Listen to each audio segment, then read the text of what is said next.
네, 사면 유감입니다. 어제 이데일리 단독으로 보도된 사진 한 컷이 있습니다. 여러분도 혹시 보셨습니까? 지금 사진 한 장 띄워주시면 좋을 것 같습니다. 이데일리 단독 보도인데요. 송원석 국민의힘 비대위원장 겸 원내대표가 강훈식 대통령 비서실장에게 보낸 8.15 특별사면 요청 명단 관련된 것입니다.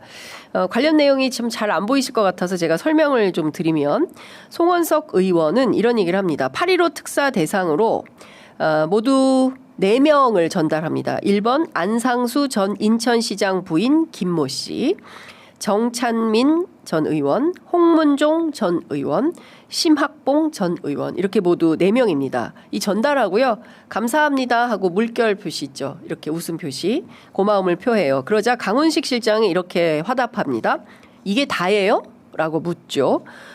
송 비대위원장은 이렇게 얘기합니다. 현재까지 연락 온 건 이게 전부입니다. 이렇게 화답을 합니다. 자, 송원석 비대위원장이 강훈식 비서실장에게 전달한 사인 명단, 이 사람들 과거 전력이 어떤 사람들인지 궁금하시죠? 살펴봤습니다. 자, 안상수 전 인천시장의 배우자 김모 씨는 범행 내역이 이런 겁니다. 지난 20대 대선 후보 경선 과정에서 홍보대행업체 대표에게 억대의 금품을 건넨 혐의로 지난 5월 징역 1년이 대법원에서 확정돼가지고요. 법정 구속이 된 사람입니다. 정찬민 전 의원은 용인시장 취임한 직후인 2014년 부동산 개발업자한테 수억 원 상당의 뇌물을 수수한 혐의로 징역 7년을 선고받고 법정 구속돼서 복역하다가 대법원으로부터 확정 판결을 받아서 의원직을 상실한 사람입니다. 자, 홍문종 전 의원, 여러분들 기억하시죠? 홍문종 하면 누가 제일 먼저 생각나십니까? 네, 바로 박근혜 국정농단 당시에 가장 적극적으로 박근혜를 엄호했던 사람이 있으니 그게 바로 당시 사무총장 홍문종 의원입니다. 홍문종은 2013년부터 2015년 IT 업체 관계자들에게 청탁과 함께 리스 차량을 받는 등의 혐의가 인정이 돼가지고요. 징역 4년 6개월을 선고받고 지금 수감 중에 있습니다. 심학봉 전 의원은 불법 정치자금과 뇌물수수 혐의로 2017년 대법원에서 징역 4년 3개월이 확정돼서 10년간 선거권이 박탈된 사람입니다. 딱 들었을 때 어떤 느낌이 드십니까? 단박에 이거 엄청난 부정부패 비리사범들이구나, 이런 생각 드시지 않으십니까? 뇌물이에요. 기본적으로 뇌물, 청탁, 전부 그런 겁니다. 자, 불법 정치자금, 뇌물, 이런 거 받은 사람들을 8.15 특별사면 대상으로 포함시켜달라라는 국민의힘 송원석 비대위원장의 부탁을 어떻게 해야 되는 겁니까? 자, 이 사진이 논란이 되자 대통령실에서 어제 오후 6시 06분에 기자들에게 단체 문자를 보냈습니다. 대통령실은 사면에 대한 각계각층의 다양한 의견을 청취하고 있습니다. 라는 의견인데요. 관련해서 송원석 비대위원장도 지난 29일 당 원내대책회의에서 이런 얘기를 한 바 있습니다. 이번 광복절 특사는 철저하게 민생사범 중심으로 이루어져야 한다. 대통령의 사면은 정치적 거래나 정치적 흥정의 수단이 되어서는 안 된다라고 주장했습니다.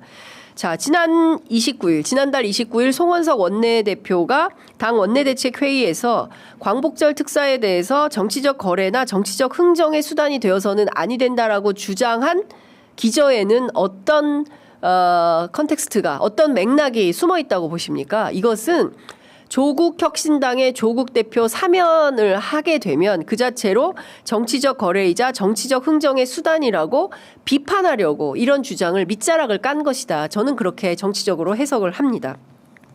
아마 대다수 정치부 기자들은 저와 비슷한 인식을 하게 될 것 같은데요. 그런데 송원석 비대위원장이 어제 강훈식 대통령 비서실장한테 이런 얘기를 한 거죠. 자, 다 떠나서 송원석 위원장이 강훈식 비서실장에게 부탁한 8.15 특사 명단이 민생사범입니까? 자, 뇌물 받아서 홍보대행업체 대표에게 억대 뇌물, 억대 금품을 받아서 대법원에서 확정돼서 법정 구속된 사람. 정찬민, 수억 원 상당의 뇌물수수한 혐의로 징역 7년. 홍문종, IT 업체들한테 리스 등에 받아서 불법적으로 뇌물 받아서 4년 6개월. 심학봉, 불법 정치자금과 뇌물수수. 이런 사람들이 민생과 상관이 있는 것입니까? 이런 사람들 풀어주면 어떻게 되겠습니까? 그야말로 썩은 내가 진동하는 부정부패 사범들을 풀어주면 이 사람들이 나와서 무슨 일을 하게 될까요? 네, 김건희 씨 뇌물 받고 있지 않습니까? 부정한 청탁 받았는지 확인하기 위해서 내일 출석하는 거 아닙니까? 특검팀에. 이런 사람들 다 풀어주면, 사면 복권해주면 이 사람들이 감옥에서 나와서 어떻게 하겠습니까? 내란에 협잡하는 세력으로 둔갑하지 않을까요? 저는 국민주권정부에서 이런 사람들을 민생사범이라고 사면 복권해주면 그 자체로 국민들에게 지탄받을 수밖에 없다라고 생각합니다. 내란을 종식하고자 하려면 이 내란의 뿌리가 친일과 군사 독재에 맞닿아 있음을 잊어서는 안 된다고 생각합니다. 늘 취재 편의점에서 말씀드리지만 우리가 1945년 해방된 이후에 반민특위를 통해서 제대로 된 친일 청산을 하지 못했고 독재에 대해서 구체적으로 청산하지 못하고 전두환 노태우를 어떻게 했습니까?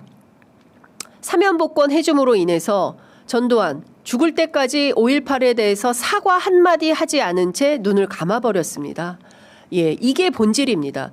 친일과 군사 독재를 제대로 청산하지 못한 그 후과를 2025년, 2024년 12.3 비상계엄으로 온 국민이 치르고 있는 것입니다. 이렇게 역사가 되풀이 반복되어도 괜찮은 겁니까? 저는 이 사람들에 대한 사면 복권을 해준다면 이건 반대다라고 적극적으로 말하고 싶습니다. 강훈식 비서실장도 이 문자에 대해서는 분명하고도 구체적인 설명이 필요합니다. 이게 다예요? 라고 말한 그 속에 숨은 함의는 무엇입니까? 대통령실의 설명대로 각계각층의 다양한 의견 청취로 해석할 수 있습니까? 뭐 그냥 의견 보내주시면 저희들이 참고할게요. 이런 건가요? 아니면 이게 다예요? 라고 하면 추가 명단 없습니까? 추가로 더 해달라고 요구할 사람 없는 건가요? 라고 하는 것이 숨어 있는 거 아니겠습니까? 관련해서 오늘 대통령실 다시 가서 강훈식 비서실장 만나면 물어보도록 하겠습니다. 어떤 내용인지 답변을 좀 들어야 될 것 같다라는 생각이 좀 들고요. 그리고 국민의힘 송원석 비대위원장에게 부패 사범들의 사면 복권 요구를 이렇게 받아서는 안 된다라는 분명한 입장 표명도 필요해 보입니다.